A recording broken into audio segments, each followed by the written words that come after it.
Hello, Bronco fans and football fans everywhere. Welcome to Broncos Breakdown on the MHRT network. This is a show that is everything Broncos and brought to you with emotion, passion, facts, and of course, my comments. I am your host, Bronco Bill. Oh boy, do I have a whole lot of emotion coming on this week. That's for sure. Absolutely for sure. First off, before I get going, let me direct you to that flag back there. It says that's a Chicago Cubs flag, World Series champions. That's probably going to be replaced by the time I do my next show. Why? First off and foremost, the Cubs are trying to do their very best not to make the playoffs in the wild card. And second, because I'm not sure if I'm going to put up the Bronco flag or the Avalanche flag. I'm contemplating as to which flag will I put up first. Is it going to be the Avalanche? If they win a game when the regular season, which starts on October 10th, or the Broncos if they win their first game. So if the Broncos, I'll put it this way: if the Broncos win their first game before October 10th, the Bronco flag will go up. If the Avalanche win their first game in October 10th and the Broncos still haven't won their first game, I'll put the Avalanche flag up. Is that fair? I think it's fair. Okay, that's the deal. Let's see which team's going to win it first or win their first game. I'm not sure. And I'll get into that in just a little bit. All right. Anybody in the chat? Nobody's in the chat as of yet. So do me a favor, guys. Anybody out there on Facebook? I got somebody that Glenn. Hey, thanks a lot, Glenn. Put a like in the Facebook. I really appreciate it. Thanks so much. Anybody out there, please hit the subscribe button if you haven't, and the like button. Really, really would appreciate it. If you're so inclined, we are now available to get super chats. If you'd like to do that and help out the show, really would appreciate it. And it's totally up to your choice. I really appreciate it. Okay, let's start. Do I even want to go here? Do I even want to talk about this? I really don't, but I have to. Okay, the Broncos have been in the record books for many different things. The Broncos are in the record book for going back-to-back, Super Bowl 32 and 33. Not too many teams have gone back-to-back Super Bowl championships. They're in the record book for that. Terrell Davis is in a record book for rushing for over 2,000 yards. Another record. Let's see. Another one would be Broncos set the record. They're on the record for the most points scored in a season, 2013, with Payton Manning at the helm. Broncos scored 606 points in that year. Okay? They're in the record books for a lot of things. How about the 63-yard field goal by Jason Elam, I believe? That's in the record books until it was broken. But still was in the record books. It still is. It's one of the longest ones ever. Guess what? The Denver Broncos hit another milestone of being in the record books. This time, not so good. Not so good. Miami Dolphins hosted the Denver Broncos last Sunday, and it was ugly. A lot of reasons why it was ugly. First and foremost, it was ugly because the defense couldn't seem to stop anybody. There were three offensive plays by the Miami Dolphins to start the game, and they scored a touchdown on a running play. Oh no, I'm not saying maybe a 2 or 3 or 4 yard running play from inside the red zone. Oh no. This was a long running play. The defense. I don't even know how to describe it. They look like high school to me. They couldn't tackle anybody. They couldn't wrap up anybody. They couldn't seem to bring anybody down. And when they did, it took like 3 or 4 guys to do it. What? Are you kidding me? 3 or 4 guys to make a tackle on a running back. That is absolutely high schoolish. Pop Warner-ish, maybe. NFL? No, not supposed to be. Halftime was 35-10. I remember doing the neighborhood with Mike or Douglas Creevy, and I said, hey, if they can score 35 in the first half, why can't they score 35 in the second half? Bingo. They did. 35 in the first half, 35 in the second half, 5 passing touchdowns, 5 rushing touchdowns, 10 touchdowns in one game. One game. I think Denver's only had what, maybe 7 in 3 games? They had 10 in one game. Yeah, 70-20 was the final score. But it gets worse than that for me. Worse than that for me. And here's why. Okay? People are pointing the finger at Russell Wilson saying, well, Russell Wilson. Hey, you know what? When they scored 20 points, but only 13 of that came from the offense. 2 field goals, a touchdown, and a kickoff return by Mills Jr. 99 yards. That was brilliant. That was phenomenal. That guy is amazing. That guy's really amazing. They need to use him a lot more. Going back to the score, going back to the game. There's many, many mistakes. Some of it on offense, absolutely, but the majority of it on defense. And I'll get into that in a minute. Let's go to the offensive side first. Russell Wilson's rolling out to his left. Okay? He's outside the tackle box. Why doesn't he throw the freaking ball away? Nope. Hang on to it. Take a hit. Ball comes out. Miami recovers. Miami goes down and gets a touchdown. Okay? That's a free gift. Then there's 2 fumbles by Courtland Sutton.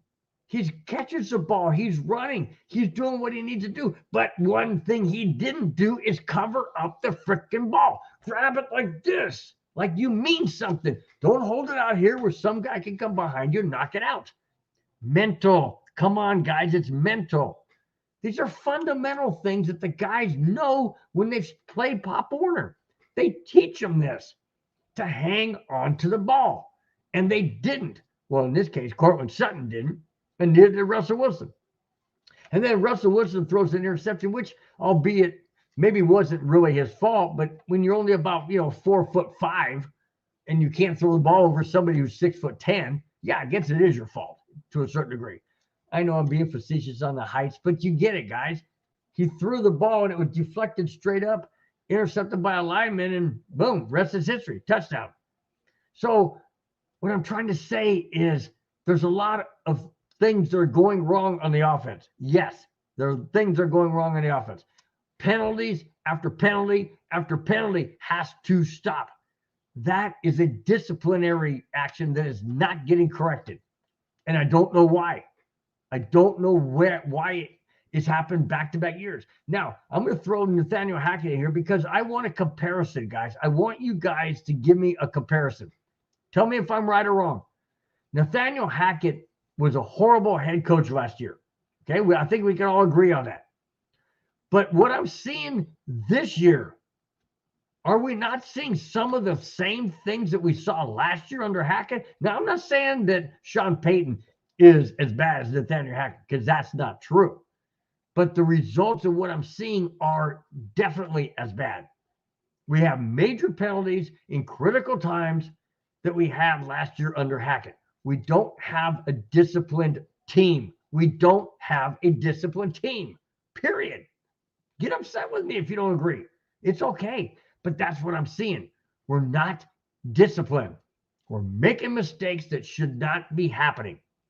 We had a 1st and 10 inside the 30-yard line, or inside the 40-yard line of Miami after we stopped them on 4th and inches.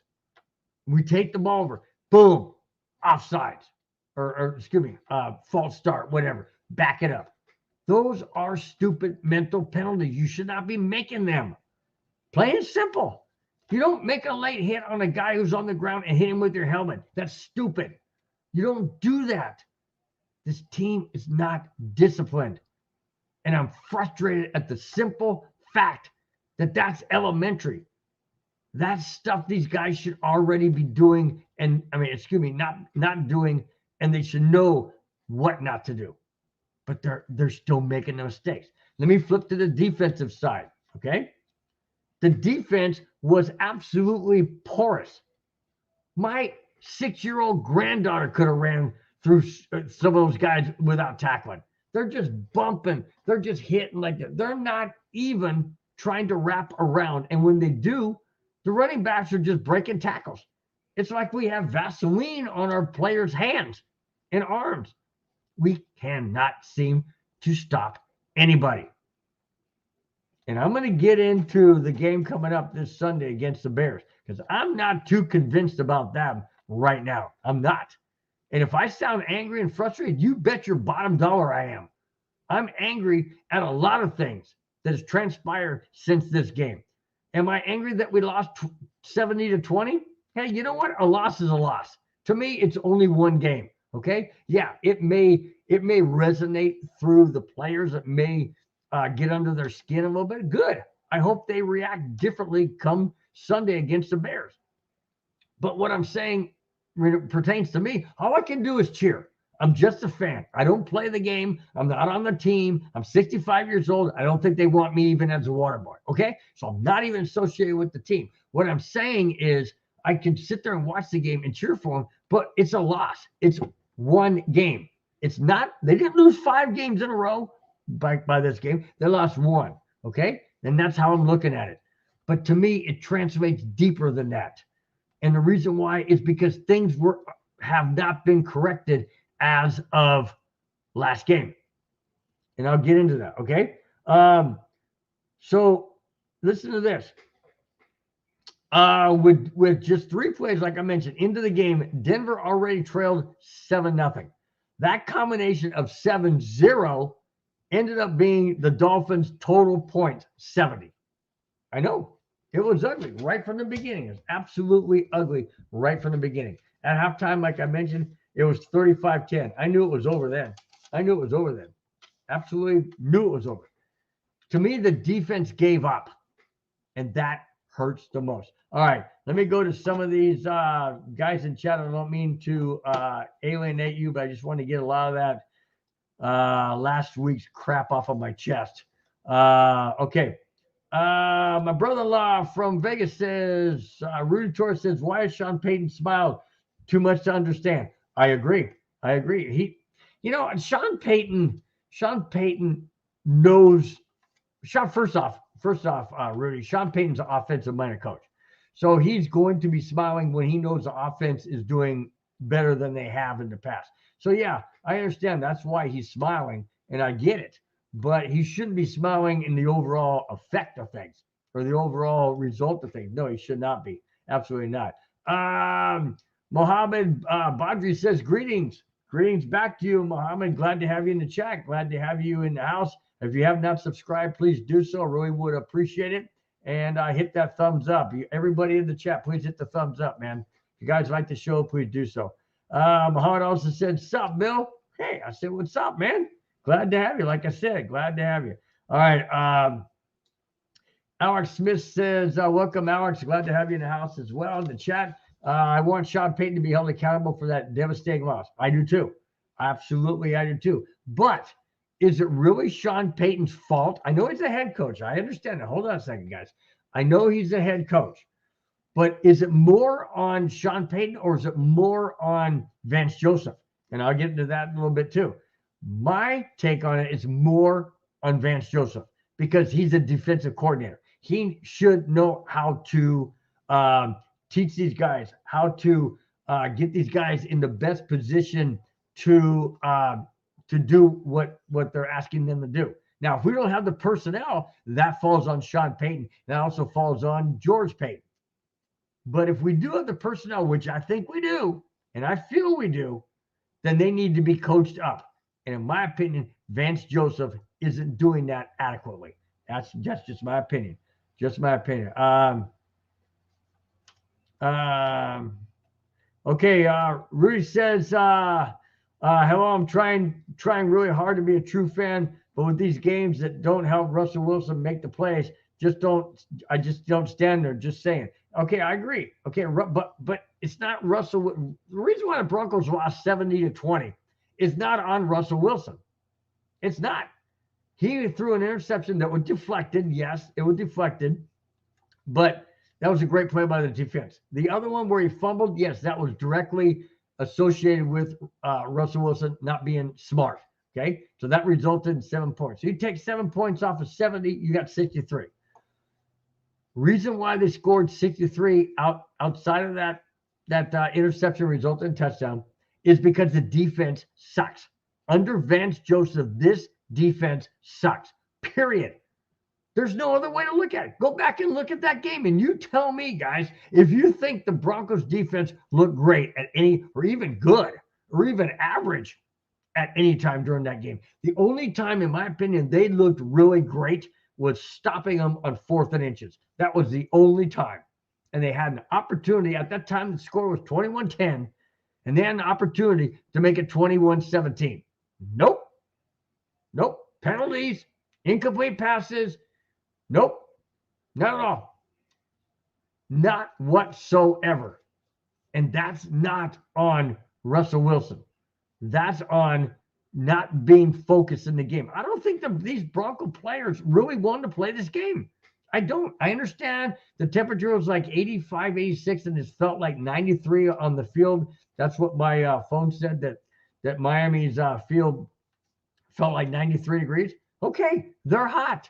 They're sweaty. Whatever. You got to play in conditions that you have to play in. When teams come to Mile High Stadium, they got to adjust to the altitude. When we play in Miami, we have to adjust to the humidity. Is it easy to? Not necessarily. But hey, that's why the Dolphins chose to wear white, because they knew it was going to be freaking hot. Denver was forced to wear the orange. That absorbs a lot more heat. I'm not making excuses, guys. There's no excuse for this. It's absolutely pathetic what happened. Absolutely pathetic. All right. Let's see. Robert Marino says Garrett Bowles is tired of losing. Yes, there was a thing. Garrett Bowles was interviewed after the game. Thanks, Robert. That's my nephew. Huge Vikings fan. So big shout out to my favorite NFC team. And of course yours, Robert. Garrett Bowles said that he's been in the league since 2017, and all he's been doing is losing. I feel sorry for him. I really do. Absolutely. But you know what, Garrett? Go out there and play much better. Play much better. Do your best job you can. And let's hope this team can turn it around. Because I'll tell you what, guys, right now, there's a whole lot of players that could be in different uniforms either before the season's ended or at the trade deadline. And that scares this guy to death. Because I've got some names out there that are looking to possibly not be on the Broncos. Maybe some of their own accord, maybe some not of their own accord. But it's looking like a lot of these guys may not be on the Broncos come 2024 season. I'll get into that too as well. All right.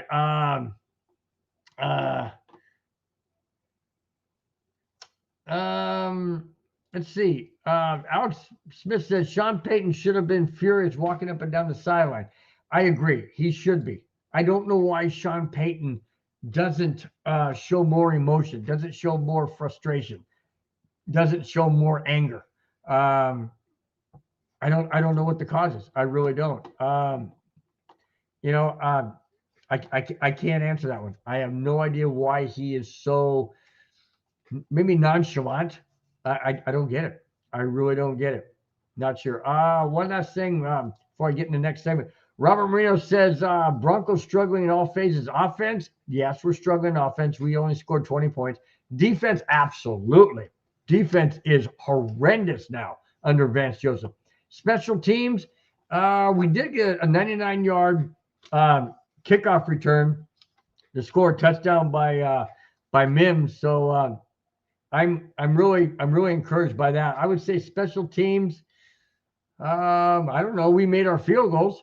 We didn't have one single kickoff return at all. All of them went in the end zone. So I would have to disagree, Robert, on the special teams, especially with that 99-yard kickoff return and making the field goals and whatnot. Coaching, yes, that falls on Vance Joseph. Definitely falls on Vance Joseph. It might also fall on Sean Payton to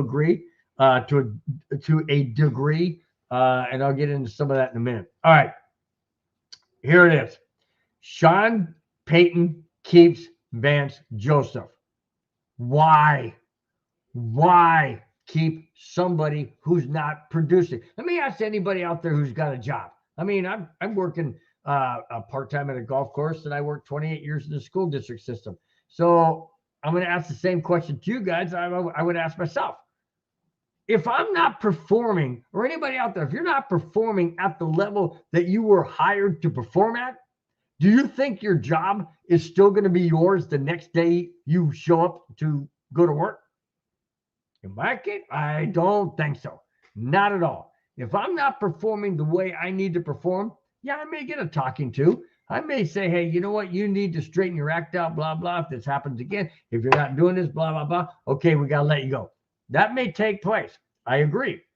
But when you're one of only 32 teams that have a defensive coordinator as the main defensive coordinator, you may have assistants. I'm not talking about that. I'm talking about Vance Joseph.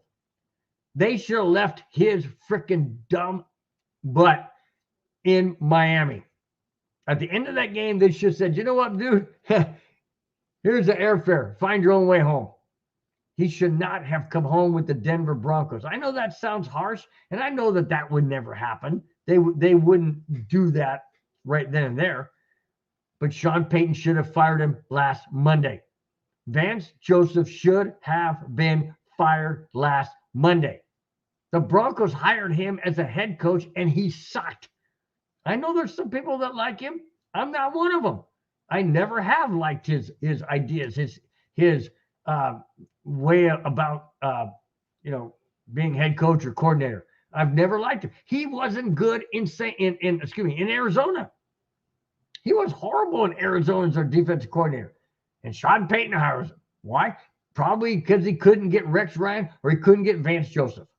Or he couldn't get Vic Fangio. So he settles, we've heard that word before last year, settles for Vance Joseph. And this is the result. This is the result, guys. We have gone down every game. We lost game 1 to the Raiders by 1, 17-16. We lost to the Commanders by 2, 35-33. And the referees blew that. We should have had a tie in overtime. Anyways, then we go to Miami and we get the doors blown off by 50 points. Okay? Yeah, it's still only one loss. I mentioned that before, and I'm still going to mention it. It's only one loss. It's not catastrophic unless the players take it to heart and say, okay, we're done. We're not playing for this guy. You know, do you realize, guys, heading into game 4 against the Bears, I'll get into that in the last segment.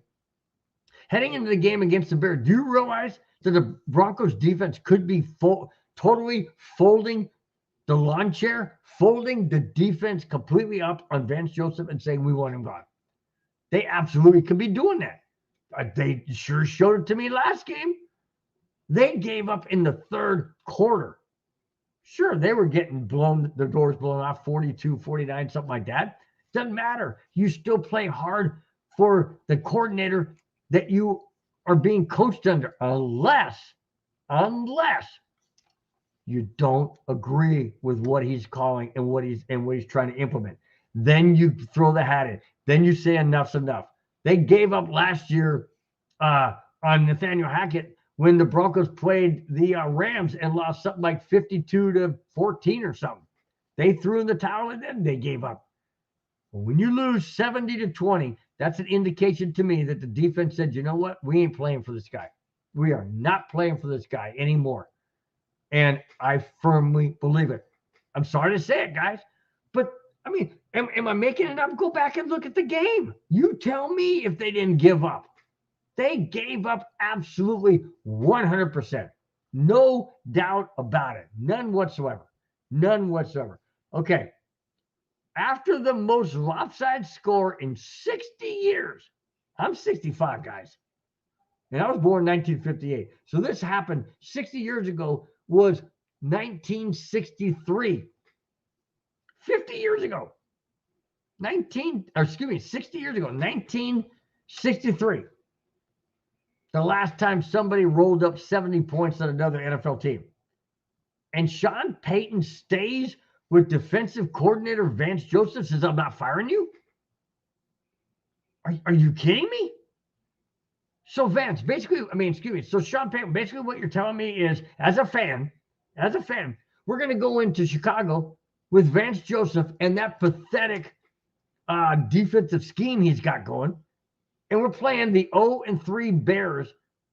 Like, Broncos are 0-3, playing the 0-3 Bears, and you're sticking with him, expecting us to beat the Bears. Really? Now, I know the Bears are bad, but holy smokes, what happens if the Broncos lose to the Bears on Sunday? Are you going to fire Vance Joseph? And if not, why? And if you do fire him, why in heaven's name did you not fire him last week? Okay? And this is what I don't get. Okay? I mean, you hired him, and maybe the ownership would question you and say, well, if you're firing him after week 3, why'd you even hire him? I mean, that's a legitimate question. I guess if I was the head coach, I'd say, well, you know, he had a great defensive mind coming in. Just maybe we don't have the players. I don't know. That's a hard question to answer. I'm not Sean Payton, nor do I want to be. I don't want to be in that hot seat. But I'll tell you what, I would have fired Vance Joseph last week. As soon as that game was over, I walked up to him going, you're done. See ya. Pack your stuff. You're out of here. Done. Why even have him on the team again? I'm telling you guys, I'm going to get into this, but I'm going to tell you something right now. If we lose to the Bears on Sunday, this ownership group is going to go nuclear.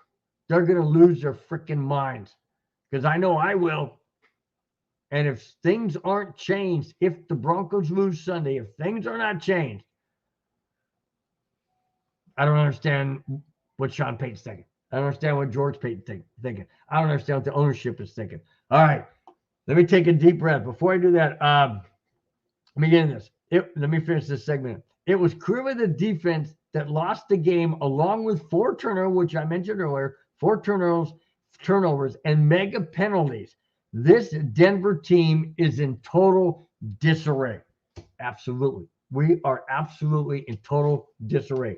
And I'm going to say something that's not going to probably go over well with Bronco fans, but I'm thinking and I'm believing that this team is really no different than last year's team under Hackett. Now, again, like I mentioned earlier, I'm not saying Sean Payton is as bad as Nathaniel Hackett. That's not what I'm saying. Listen to what I'm saying. I'm saying the results of this team are just as bad as the results of last year's team. Under Hackett, this team was horrible.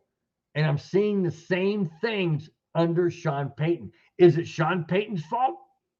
Well, he's a head coach, so he's got to take responsibility. But in my opinion, it's the defense. This defense went from a top 5 defense under Vic Fangio last year with a horrible offense to a pathetic, dang near last place defense with a better offense.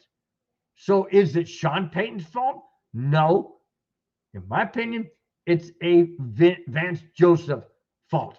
It's his problem. He needs to go. We need to have somebody in here who knows how to coach defensive players, how to get the best out of them, how to run their defensive scheme, how to get the best out of what they're seeing from the opposing offense. That's not happening. That's not happening. And it absolutely blew up last week by giving up 70 points. I can't even stomach going back and watching even those highlights. I mean, seriously, there was a 67-yard run where the guy was barely touched. Nobody could get a hand on him. Nobody could tackle him. And he's gone for a touchdown. That doesn't happen in the NFL. That happens in high school. Sometimes it happens in college, but it rarely happens in the NFL, unless it was the Miami Dolphins and the Denver Broncos last week. All right, I'm trying to move on from that game, but holy smokes, it is hard to move on from that game because there's so many things I could point to, and I just don't have enough breath and enough energy to continue with it. I'm already 30 minutes into this show, and that's all I've talked about because it's been that freaking frustrating. And I really don't see an end coming anytime soon without Vance Joseph being gone. People say, okay, well, who are you going to put in there? Who am I going to put in there? I'm going to put in the assistant defensive coordinator. That's who I'm putting in. That's who I'm. Christopher Powell. What is it? Christopher somebody. Anyways, I know it's Christopher. Put him in there. Can't be any worse. I mean, how can it be any worse? We give him 70 freaking points. If he gives up 60 points, it ain't worse. It'll be bad, but it won't be worse. How can you give up more than 70? It's only happened a handful of times, I think 4 times in the history of the NFL. Denver's in the record book for being one of the recipients for getting 70 put up on him. All right, let me get to some of the guys in the chat before I lose my freaking mind. I'm going to the next segment. Okay, Robert Marino is a good question. Took me off my topic, but that's good. Maybe it'll calm me down a little bit. Robert Marino, my nephew, says, is Kareem Jackson a dirty player? He's not labeled as a dirty player in the NFL that I've ever seen, but he is dirty at times. And yes, when he hit the player, I guess it was in the Redskins game where he hit the player and helmet to helmet, that was uncalled for. I really do think that he didn't mean to hit the helmet. He was going for the chest and it came up. In the Miami game, or was it the Raider? Was it Raiders Washington or Washington Miami? I forget now. It's all blur. But in any case, in the end zone, it's against Washington. So the first one's against the Raiders. Second one's against Washington. We're in the end zone. Kareem Jackson hit him right underneath the chin and knocked him out. Literally knocked him out, and had to be taken out with concussion. I'm not saying that he's labeled as a dirty player because I don't think that he is. I've never heard that he is. But I will say that, yes, Kareem Jackson does have some tendency to have dirty hits. And I don't like that. Why? Because he got kicked out of the Washington game. So that hurt a lot. He gets fined. So, that's not good for the look of the NFL, of the Denver Broncos. But I do agree, though, that there are times, though, Robert, that, yes, Kareem Jackson does have a dirty streak to him. I don't like it. I hope he changes it. I hope Sean Payton gets in his face and says, you need to stop that now or else. That's all I'm saying. All right. Clayton Huron, man, you're always my hero with your comments. He says, evening, bud, smash that like button and share. Everybody, share, guys. I agree. Thanks, Clayton, for being in the house as always. You always got my back with that. I really appreciate it. Thanks so much. You're an ambassador to the network for sure. Really appreciate it. Okay, Clayton. Excuse me, guys. Clayton goes on and says, we're getting that dub, baby. Back to the basics, smash mouth football on both sides. I hope you're correct, Clayton. I hope we do get that W. I'm going to have that segment here in just a little bit. I got mixed emotions. I'm on the fence right now. I'll be honest with you. I'm on the fence. I'm not telling you which way I'm leaning yet until I get there, but it's definitely going to be interesting. Definitely going to be interesting, and I'll get into some reason as to why. Alex Smith says Kareem Jackson needs to go. Okay, Alex, who do you think should replace Kareem Jackson? I mean, if we don't have Kareem Jackson, who do we replace him with? Because we're going to have somebody to back up Justin Simmons. So I don't know. Who do we put in there? We don't have Caden Stearns. He's injured. So right now we have to kind of roll with Kareem Jackson until we can get Justin Simmons back. So again, we're kind of a rock and a hard place. All right, guys. Clayton says, let's get 125 yards rushing and add 25-ish from Russell running and 300 plus from Russell Wilson throwing. Wow. Well, it's not impossible. There's only one thing that's going to keep that from happening, Clayton. And you should know as well as I do, and everybody else that watched last week's game. The only thing that's going to keep us from getting 125 yards rushing from a running back, 25 more yards by Russell rushing, and 300 yards passing is our defense can't get off the frickin' field. If we can't get off the field, and we have to constantly be put in a situation where the defense of the Bears knows what we're going to do, and I don't mean knows our plays, I mean knows that we have to pass the ball, or we're going to run the ball. If we're ahead, then they know we're going to run it, which is what I would like. But if they know we have to pass, we ain't getting 300 yards passing.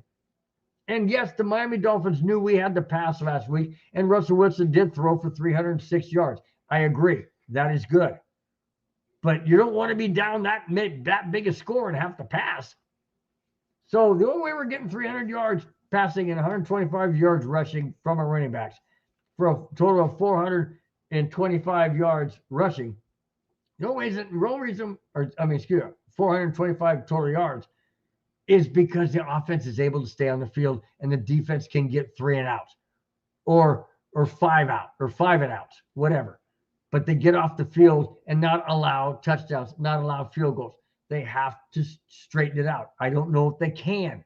I don't know. I know we're playing an 0-3, a horrible Bears team, but I don't know if it's possible to slow them down. I haven't seen that at all in any of these games. None whatsoever.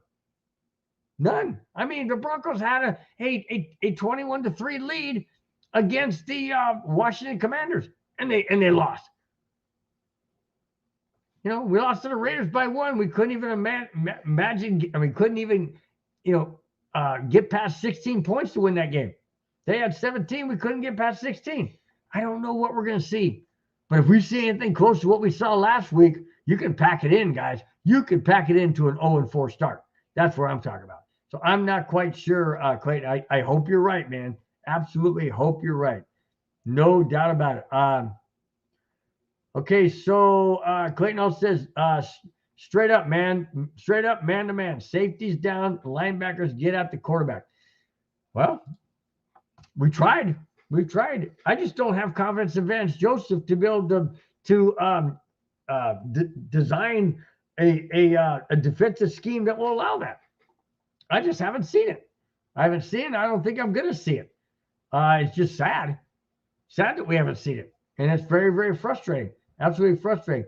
All right.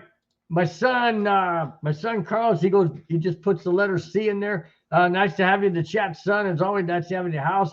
He says, loves Broncos Breakdown. Well, I sure hope so, son. I do appreciate it. It'd be kind of bummed if you came in here and said, I can't stand what my dad's talking about. You know what? He's got a right to say that too. But thanks a lot, son. I really appreciate it. Absolutely. Okay.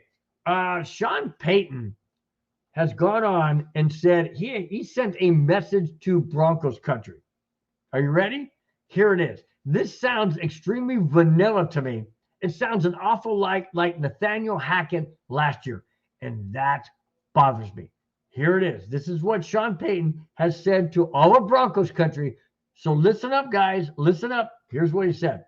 Sean Payton said to the Bronco fans this past week, quote, no, I'm not doing air quotes. I'm talking quotes. This is exactly what he said. Quotes. First off, we're going to work we're going to work our tail off and get this ship straightened away. End quote. What did he say? We're going to work our tails off and get this ship straightened away. End quote. Isn't that what Nathaniel Hackett kept saying every single game last year? Well, we just got to work things out. We haven't, we just got to work harder. We're going to go back there. We're going to get this thing straightened out. Hey,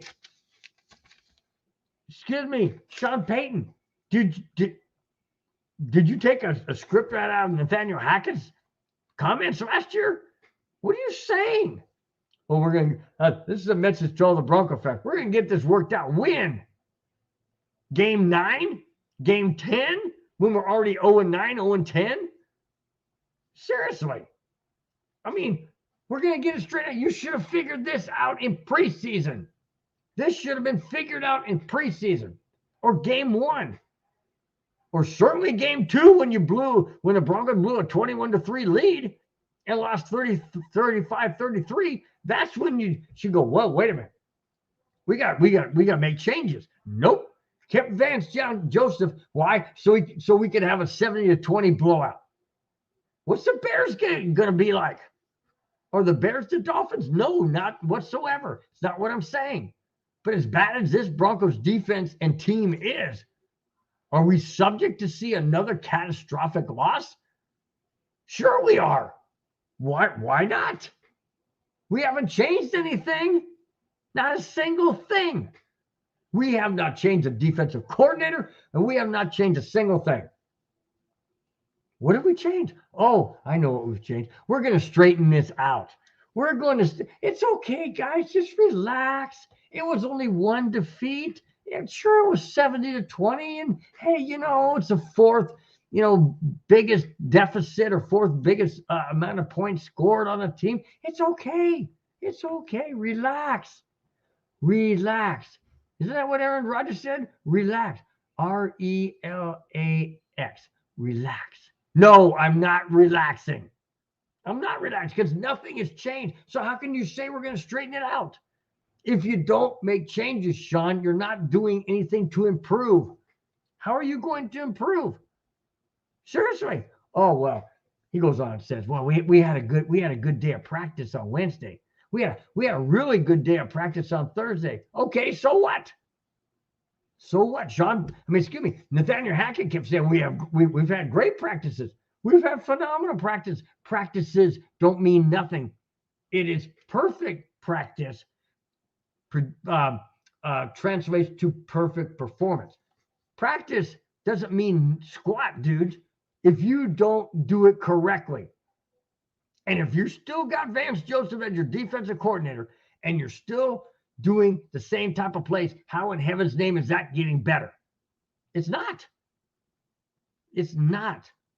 If you continually to do the same things the same way, you're going to repeat the mistakes. You're going to repeat the results. Am I saying the Bears are going to put 70 points up on us? Heaven, no, I hope they don't. But what I'm saying is, how can you go out there and tell the Broncos fans, this Broncos country that believed in you, Sean Payton, that you're going to make things different and changed, to say, well, we're going to work our tail off and get the ship straightened out? Isn't that nice? Isn't that nice? That's a nice thing to say. That is so nice. It's pathetic. It's absolutely pathetic. That's what he said. Okay? And here's a little side bit. That's not what the fans in Broncos country wanted to hear. That's not what we want. We wanted to hear you come out and say, you know what? I'm putting my foot down. I'm firing Vance Joseph. It was my mistake to hire him. I'll take full blame for it.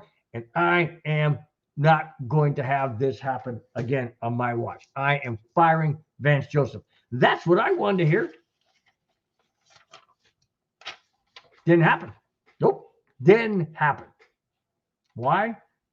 Don't know. My only thought is he doesn't want to have to answer to the ownership group that says, well, why'd you hire him in the first place? Well, thought he'd do a good job. Vic Fangio didn't want to come here. Neither did Rex Ryan. So I had nobody else to fall on to. Oh, okay. So you took Vance Joseph, the guy we fired as our head coach. You bring him back as an defensive coordinator? Really? Come on. Sean, I thought you're smarter than that. The year you took off from being a head coach of the Saints and going to the Fox being an analyst, did you lose something up here, man? Did you really? I don't get it. You brought Vance Joseph back. None of Broncos country wanted him. I can't speak for everybody. I know this guy didn't want him. Why? Because of the results that we have. I didn't like him as a head coach. I dang sure can't stand him as a defensive coordinator. He is pathetic. No other Broncos defensive coordinator, and we've had some bad ones. Never allowed 70 points on our Bronco team. ever happened. Vance Joseph, yeah. Fire him as a head coach, bring him back as a defensive coordinator, and there's your result. Hope the ownership group's happy. No, they're not happy. Not at all. Okay, let's go to a little bit of a positive side. All right. On the offensive side, hang on. Let me get to some of these chats real quick. Let's see.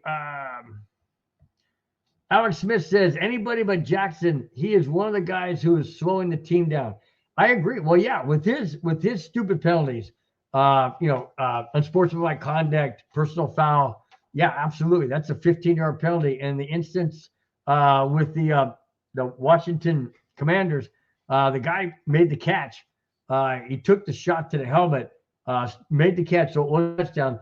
But then, they have that 15-yard penalty. So, it backed the Broncos up deep in their own end. And you can't be taking these stupid, idiotic penalties. You can't be doing this. Can't be making these mistakes. So I agree, Alex. I don't know if I would say anybody, but definitely somebody who's not a headhunter like that. Absolutely not. Robert Marino says Payton should hire Pat Shurmur as offensive coordinator again. Pat Shurmur. You know what? Was it Pat Shurmur that I didn't like? Well, you know what, Robert? It's Sean Payton that's calling the offensive plays. Sean Payton's the one who's calling the. He's the head coach and offensive coordinator, basically. But I don't have a problem with Sean Payton calling the offensive play. I really don't. I think we would score a lot more points if we knew how to hang on to the freaking ball and not get 3 fumbles and an interception. I mean, that's definitely on the offensive side. But I don't think that's a Sean Payton thing. I think it's more of a, Cortland Sutton not hanging the ball. I got the ball out here, and the guy comes along and knocks it out. Russell Wilson not throwing the ball away and just trying to get some yardage and gets the ball knocked out. That's stupid. The only one that I would say was an absolute, wasn't even Sean Payton's thing, was the pass that was deflected because Russell Wilson's only about 3'5". So somebody, he can't even see over his own, his own lineman, basically. So, that's on Sean Payton. That's on Russell Wilson. So I don't say that the offensive game calling by Sean Payton is bad at all. I'm not going to go down that road. I don't buy that for 1 minute. But offensive coordinator, or I would say defensive coordinator, yeah, we definitely do have to have somebody else as our defensive coordinator and not Vance Pathetic Joseph. All right. On the offensive side, speaking of offense, that was a good segue there, Robert. Thank you. Russell Wilson versus Patrick Mahomes. Here it is. Russell Wilson has nearly the exact same stats as Patrick Mahomes. Here they are.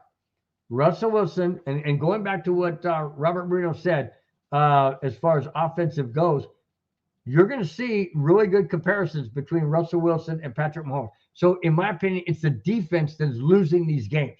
Defense and penalties and mistakes. Those 3 things, but not the offense production by Russell Wilson by any stretch of the imagination. Here it is. Russell Wilson has 791 passing yards. Russell Wilson, has 791 passing yards. Patrick Mahomes, 803. Russell Wilson, 65.4 completion percentage. Patrick Mahomes, 65.5%. Just 0.1% more. Russell Wilson, 6 touchdowns. Patrick Mahomes, 7. Russell Wilson, 2 interceptions. Patrick Mahomes, 2 interceptions. Russell Wilson, 99.5 passer rating. Patrick Mahomes, 99.5 passer rating. Identical to Russell Wilson. So is it the offense that's a problem in Denver? No, none whatsoever. None. The problem is threefold, and I've already mentioned them. I'll say it again. Defense, number 1. Penalties, number 2. Offense and defensive side. Number 3, you're not hanging on the ball and you're causing turnovers. That's the difference. It's not a Russell Wilson problem, guys. So get off that bandwagon, get off that trip. It's not a Russell Wilson's fault.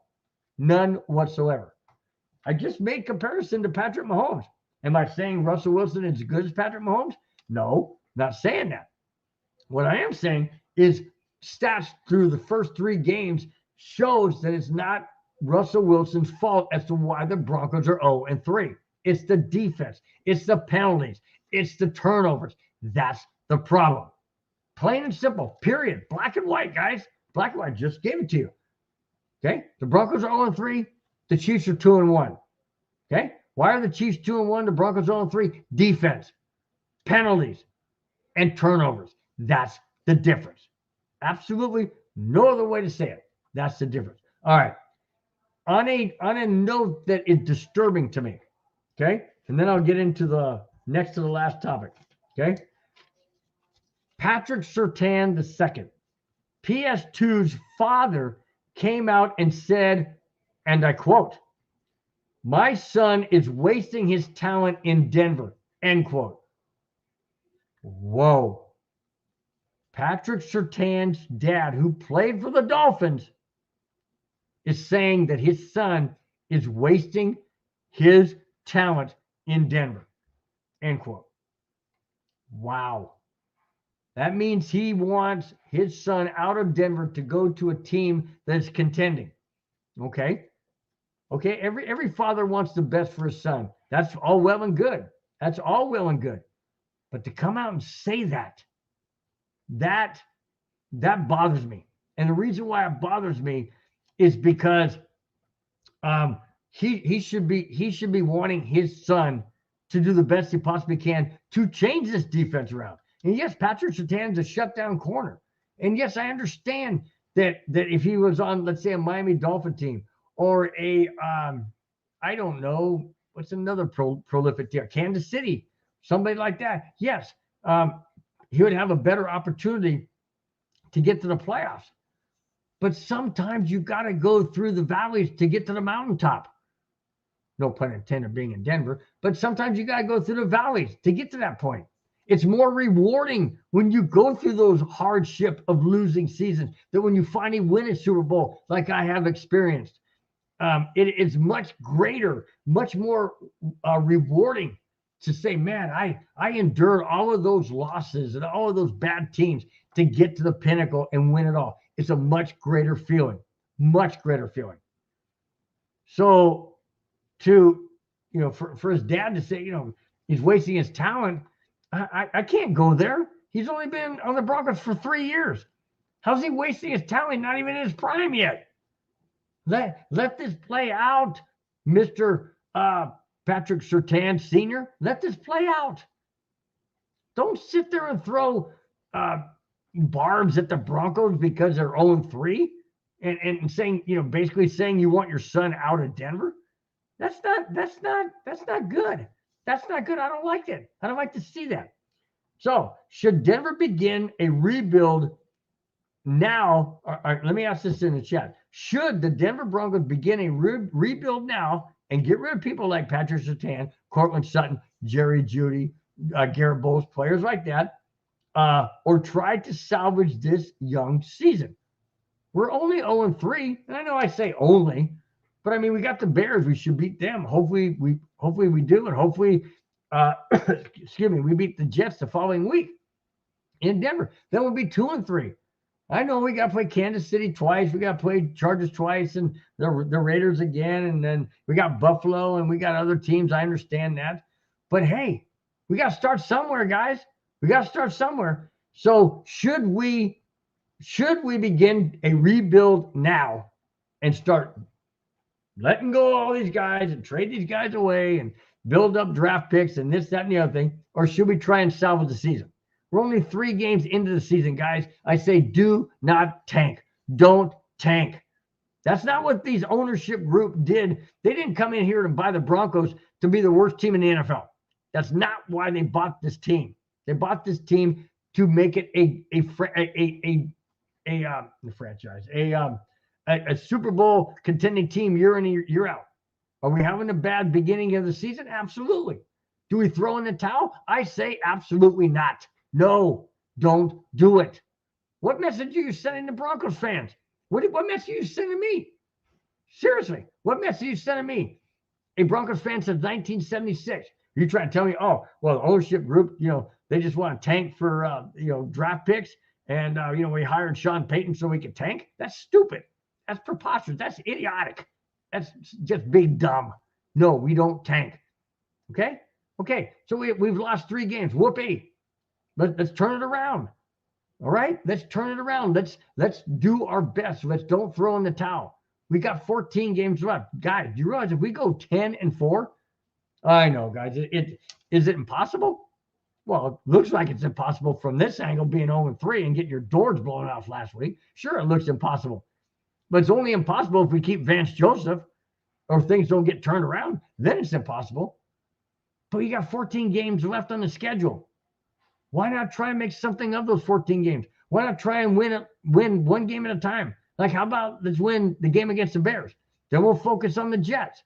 Who knows? We could win in Kansas City on that Thursday night, whatever day that is. Thursday night. We could win on that. Well, probably not. But who's to say? Stranger things have happened. Kansas City lost their first game of the season at home. Why can't we beat them? We can only do it if things turn around and things change. And it begins this Sunday, 10 a.m. Pacific time. All right. Let me get to some of the chat, see if anybody says anything. I agree with Mohammed Badri. I would wait to see what happens before selling. Absolutely. I don't want to sell at all. I don't want to have a fire sale. I'm never in favor of that. I don't like fire sales. That means you're throwing in the towel, and I definitely don't want to do it after game 3. The only towel I wanted to throw in was the towel that I would throw at Vance Joseph and say, here, take this to the showers. You're gone. That's the only towel I'd like to throw in. That didn't happen. Okay. Robert Marino says the Broncos should do a rebuild, but not under George Payton. Let a new GM rebuild this team. I don't trust a rebuild team under Payton. Whoo! Wow. George Payton used to be your guy, man. George Payton used to be the general manager, assistant general manager, something of the Vikings. And I thought you loved the guy. But apparently there's been a change of feeling, which I would have to welcome at this point in time. I have to welcome. I still like George Payton.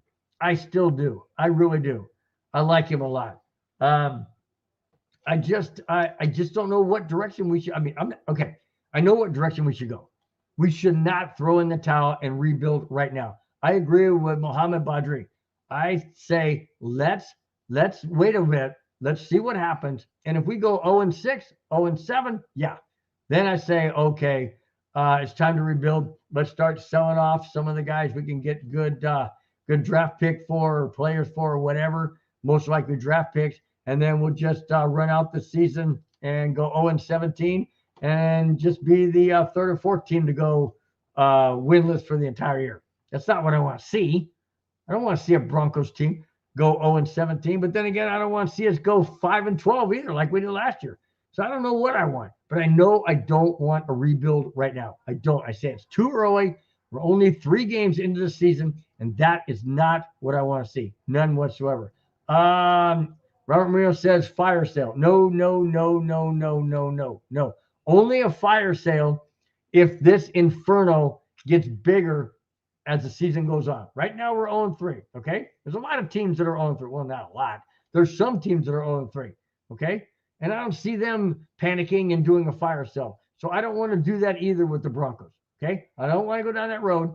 We're not going to talk about fire sale whatsoever. That's not what I want to see. Okay. So let's move on to the last topic. And this one is, this one's kind of a, what I like to call a, what's that one I called it? A good feel story. This is a good feel story. Some of the good feel stories involve people doing some nice things. Well, this could be a nice thing. All depends on how you look at it. Okay, here it is. D-Rock, hang on, man. D-Rock is in the house. D-Rock, man, better late than never. It's all good, man. I know it's a Friday. Everybody's doing things differently. D-Rock says, if we lose this Sunday, yard sale for sure. Woo. Wow. I know where you're coming from. D-Rock. I know exactly where you're coming from. Yeah, that to me would be the absolute hitting rock bottom. A lot of people say the Broncos hit rock bottom last week, giving up 70 points. Okay, that may have been a hit rock bottom and then hopefully bounce back up against the Bears. But if the Bears smack us in the mouth and we hit rock bottom and stay down there, yeah, then I would have to agree, okay, something's got to change. First and foremost, Vance Joseph has to be fired. And then possibly,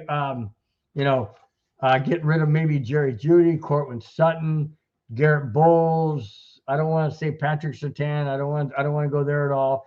People have mentioned Justin Simmons. I don't agree with that either. I don't agree with a lot of stuff, man. I don't agree with getting rid of. Like I've mentioned many times, I don't want to see any Broncos player in another uniform other than orange and blue that says Broncos right across the front here. I don't want to see any other name on the front. If it's Patrick Surtain, Justin Simmons, Garrett Bowles, even though Bowles just kind of sucks from time to time, Cortland Sutton, Jerry Jeudy, I don't want to see them in another uniform. I don't want to see them in another uniform, period. Okay? Just don't want to see it. But I understand the business. I didn't want to see Von Miller going to the Rams or the Bills. I didn't want to see that. I was happy for him that he won a Super Bowl again, but not because I didn't want to see it because he went in a Broncos uniform. I get that. I know it's a business, guys. I know it's a business. Doesn't mean I have to like it. Okay? Doesn't mean I have to like it.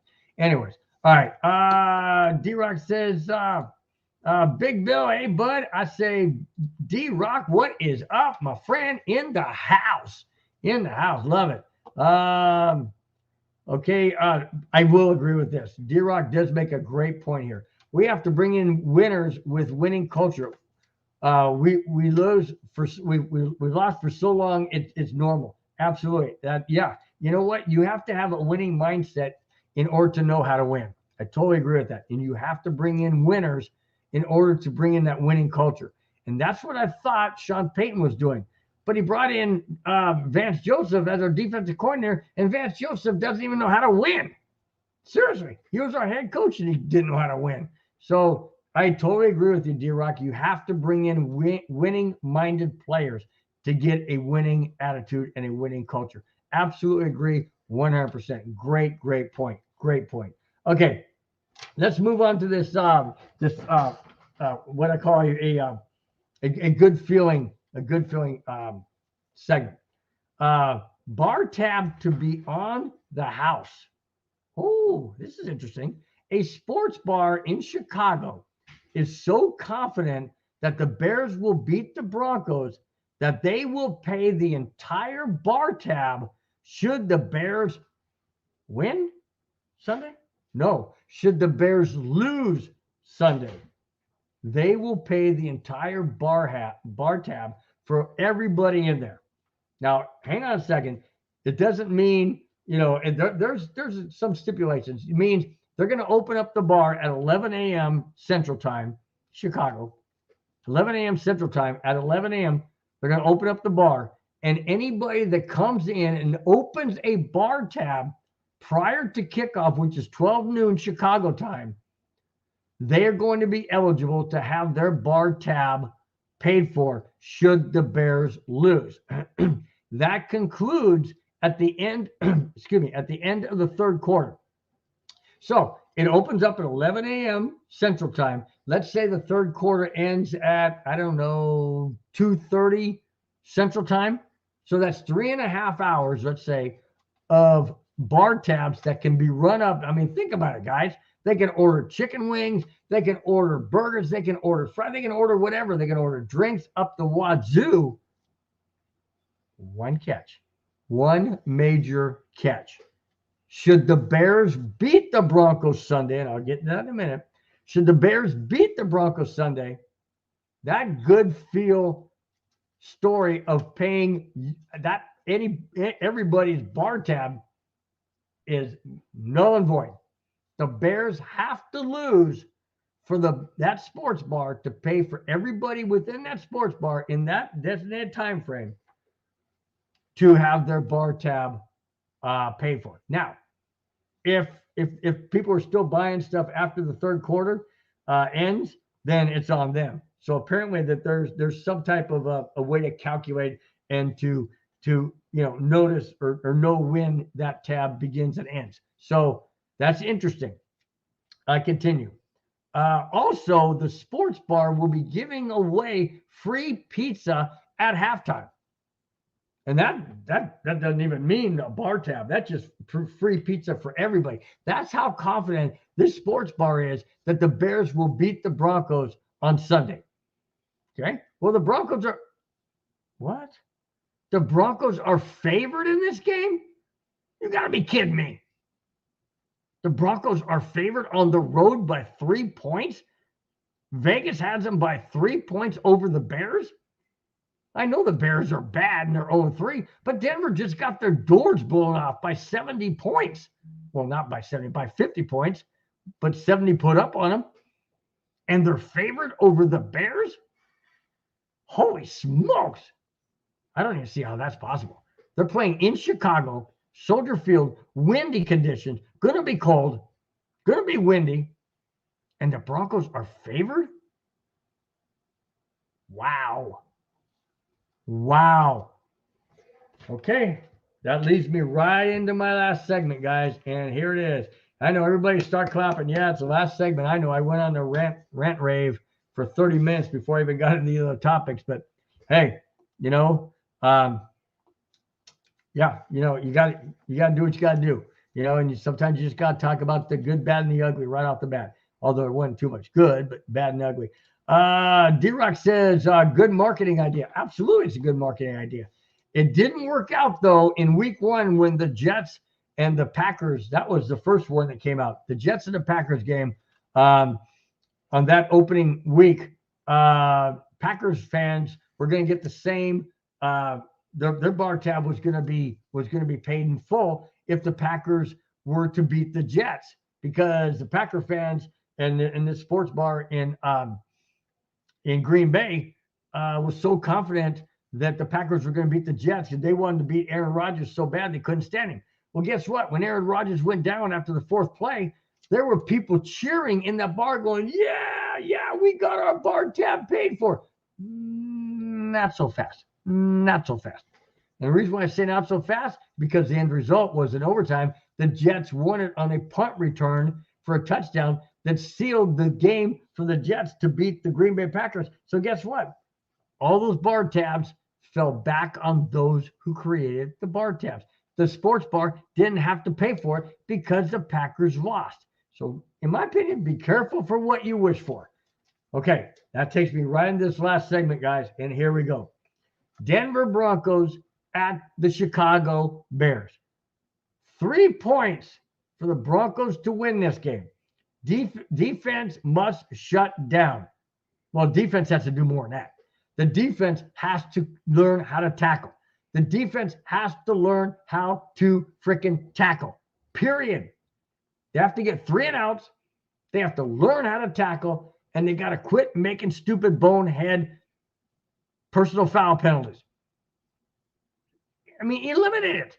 Use your freaking God-given brain. Be smart. You guys are in the best league in the entire world when it comes to football. You are in the NFL, okay? National Football League. Best of the best, or you're supposed to be the best of the best. You haven't shown it the last week, obviously. You didn't show it in week 2.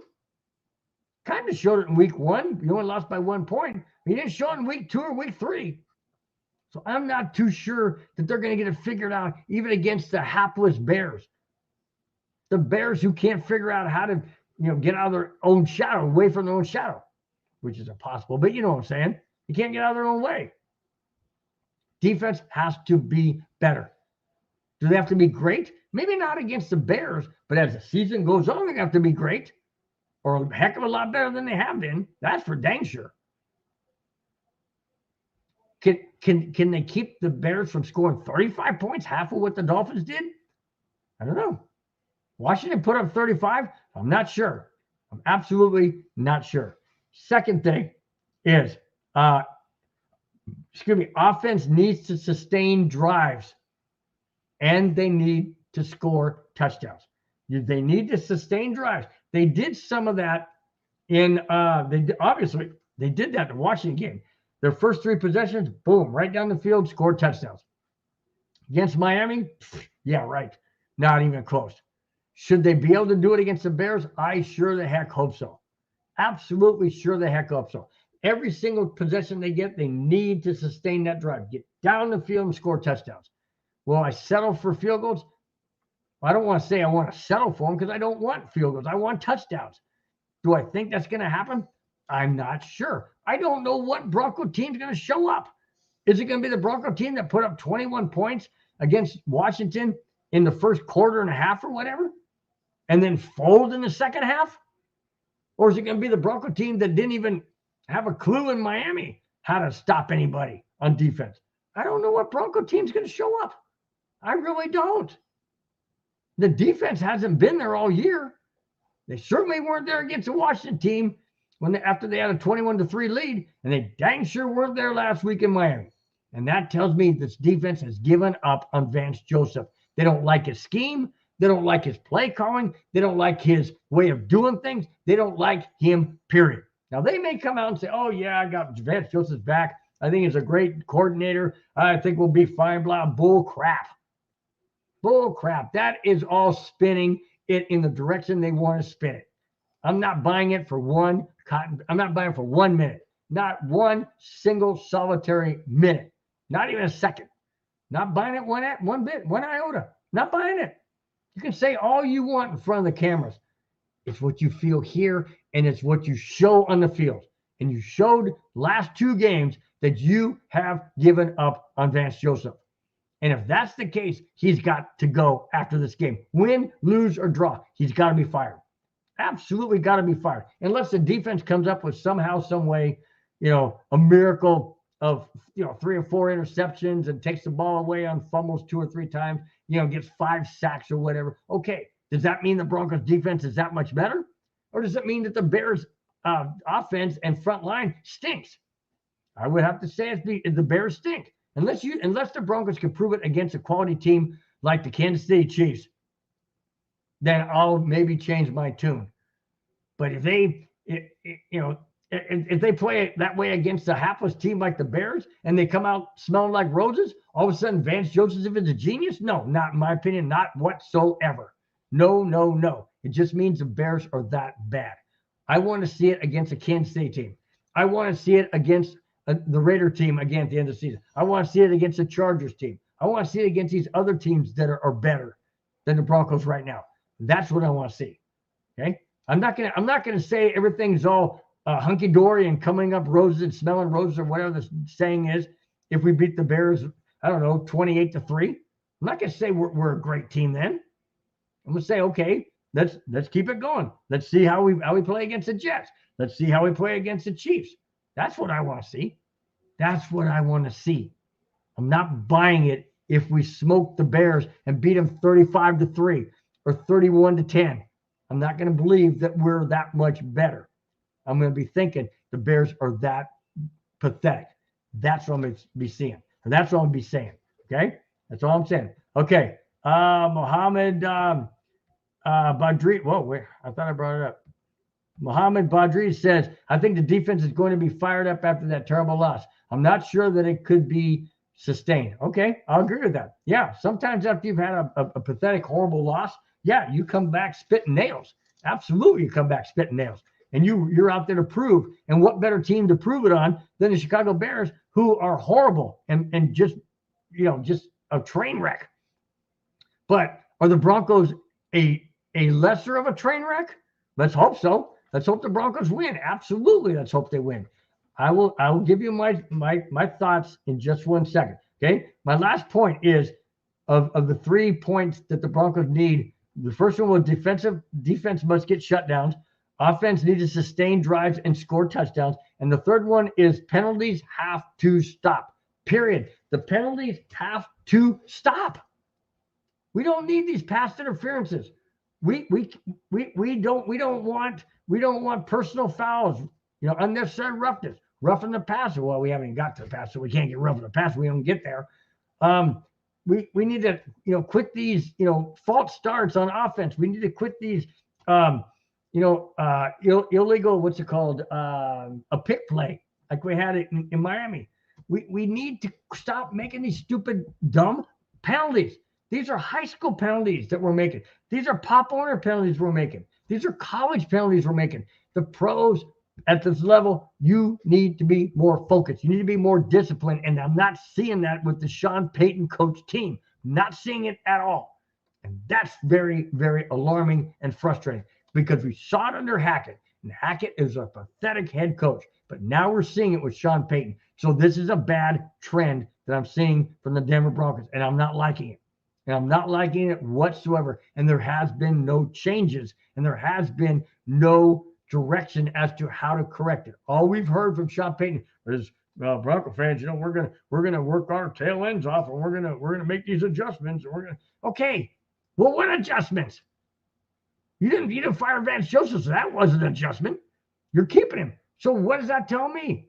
That tells me, how are we gonna have any better defense going against the Bears? I mean, I don't see any changes. I don't see anything different. My gosh, I'm on this freaking soapbox that's driving me nuts. We had better get a win this Sunday, or I'm going to lose my freaking mind come next Friday. If I haven't already lost my mind, speaking of next Friday, we're probably not going to talk about the game because I have a special guest lined up for next Friday. So I'll get into that in just a bit. But finishing up this last segment of the Broncos and Bears this Sunday, 10 a.m. Pacific time, I have the score. And I hate to say it, guys, because I haven't seen anything different, especially coming off a 70-20 blowout. I've got the Bears. Unfortunately, I have the Bears. And heaven help me, I hope I'm wrong. But I have the Bears beating the Broncos 20-17. That's what I have. Broncos losing to the Bears 20-17 because nothing that I've seen so far has been changed. Nothing. Play calling, defense has gotten worse every single week, and I don't see them playing hard for Vance Joseph. I hope I'm wrong. I hope that I hope that Mohamed Badri is correct. I'll put it up there once again. I hope he's correct. He says, I think the defense is going to be fired up after this terrible loss. I'm not sure that it can be sustained. I'll tell you what, I hope you're correct, that they will come out fired up. I just don't believe it right now because I haven't seen anything to change my mind. That's the thing that scares me. I hope I'm wrong. I don't want the Broncos to lose. I hope I'm wrong. But again, I have the Bears winning 20-17, and therefore everybody in that sports bar will have their tab paid for. Okay? That's or is it the other way around when they lose? Oh no, it's the other way around when they lose. Yeah. So, anyways, that's what I have. I hope I'm wrong, like I said, but I can't convince myself 2 days away from the game to convince myself that the Broncos are going to win this game. All right, going to next Friday. I have a special guest. I've had him on here before. Hopefully everything works out. It looks like it's going to. I had about 3 months ago, I had Hall of Fame wide receiver number 18 for the San Diego Chargers. Charlie Joyner was on my show. I'm going to have him back again this coming Friday. Lord willing, everything turning out. He'll be back on. We're going to talk about him going back to Canton for the Hall of Fame induction of his former head coach who passed away, Don Coryell. I want to get his reaction on that and what it was like being back there and the emotions and all of that involved. And then we're also going to talk about his jersey number 18 was retired the very first home game of the Chargers at SoFi Stadium, along with Kellen Winslow, number 80. Kellen Winslow, number 80, Charlie Joyner, number 18. Both of those jerseys were retired by the Los Angeles Chargers to never be worn again by any Charger player. So not only is Charlie Joiner immortalized in the NFL Pro Football Hall of Fame, he's also immortalized by the Chargers will never, ever have anybody else on their team wear number 18. We're going to talk about that. We're going to get his emotions on that. It's going to be an absolutely fantastic show next week. Do tune in if you can. Do it live. I will be taking comments from the chat and presenting those to him, some questions and things of that. So, guys, I'd love to see every single one of you in the chat. It'd be absolutely awesome. I know he'd appreciate it as well. It's only going to be audio. He's not comfortable being in video. It's not something that he does regularly. So his voice will be audio. I'll have it. He'll be on my phone. I'll have his phone connected to my speaker. So that'll be great. To my microphone, I should say. So it's going to be great, guys. Hope you guys can all tune in. It'll be a fun, absolutely great show. All right, that's it, guys. That's all I have. Thanks for watching. Thanks for subscribing. If you have not, please do so. It's absolutely free. There's not many things you can get in life for free. Subscribing to this channel, to this network, to my show is absolutely free. Really would appreciate it. Before I go, I got to go down the list of guys who have been in the chat. I always do this. I want to thank each and every one of you for being in there. You've taken an hour and 20 minutes of your time for being here. I really do appreciate it. It means a tremendous amount to myself as well as a network. Thanks again, guys. To Rudy Torres, my brother-in-law Rudy Torres, Mohammed Badri, Alex Smith, Robert Marino, my nephew. Go down the list. Clayton Huron. Clayton for always saying smash that like button and thumbs up. I appreciate that. Thanks so much. Anybody else in here that I'm missing? I don't want to miss anybody. D-Rock, absolutely. D-Rock coming in at the end of the show. I appreciate it. Doesn't matter when you come in. Doesn't matter what time it is or whatever. I just appreciate each and every single one of you guys being in the chat. Absolutely appreciate it. You guys are the best. You make the show better than it ever would be. I owe it all to you guys. Thanks so much for your comments, for your insight, for your take, your support. Greatly appreciate it. Guys, until next Friday. We got one more show coming up. That's this Sunday, 10 o'clock Pacific time. It's the Broncos neighborhood. Myself and Madungus Creevy. Hopefully he's feeling better. Madungus is a little under the weather, not feeling too well. He's hopefully he'll be able to be on the show on Sunday. Otherwise, we won't have it, or it might be myself or somebody else. I'm not sure. But guys, if we're doing the neighborhood, please tune in. That'll be 10 o'clock Pacific time. You're anywhere in your time zone, 10, 11, 12, and 1. All right, guys, until then, have a great weekend. We will hopefully see you this coming Sunday on the Broncos neighborhood. If not, I will see you next Friday with Charlie Joiner as my special guest. Until then, guys, please take care. Have a wonderful weekend. We will talk to you then. Take care, guys. Bye-bye. Even when you feel low, you can still go. Even when you feel slow, you can still go. Even when there's no hope, you can still go. I never answer to no, man, I still go.